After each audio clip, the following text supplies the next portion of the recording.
en abondance.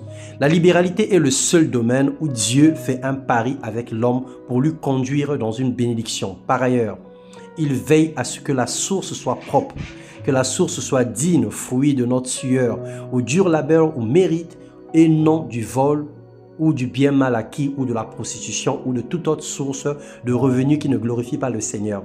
Dans le verset 11 de Malachie 3, la Bible dit « Pour vous, je menacerai celui qui dévore et il ne détruira pas le fruit de la terre et la vie ne sera pas stérile dans vos campagnes, dit l'Éternel des armées. » Une offrande ou aumône qui touche le cœur de Dieu est celle qui est faite dans le silence, sans murmure, sans contrainte, car Dieu aime celui qui donne avec joie.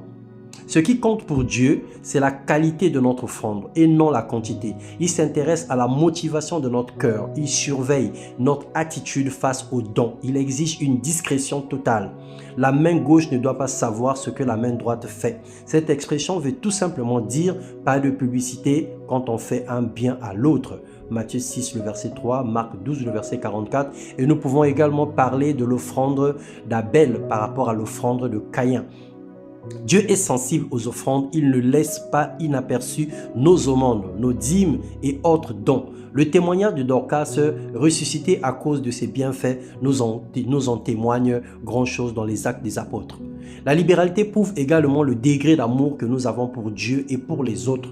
Lorsque nous pouvons donner, pas du superflu, pas ce qui n'a pas d'importance, mais lorsque nous donnons ce qui a de la valeur pour le bien de l'autre, alors cela attire l'attention de Dieu.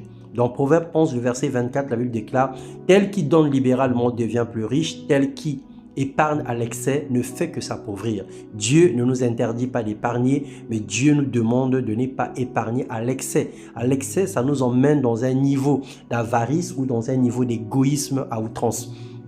La libéralité déclenche le miracle et la visitation divine. Elle ouvre le ciel sur nous, sécurise notre épargne et multiplie nos semences. Nous pouvons encore parler de la veuve de Sarepta qui a fait le gâteau avec le peu qui lui restait, qui a fait au prophète et derrière, elle a été bénie, plus que même le mot béni. Et nous pouvons aussi parler de la femme de distinction qui avait reçu le prophète chez lui en lui donnant à manger. Nous pouvons encore parler d'Abraham qui a reçu les anges, qui leur a fait à manger et cela a déclenché le miracle dans la vie de ces personnes.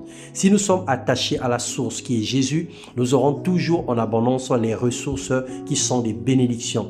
Sachez bien que ce n'est pas obligatoire. Personne ira en enfer pour n'avoir pas donné de dîme ou d'offrande. Celui qui veut être béni financièrement ou matériel ou sur le plan matériel devrait expérimenter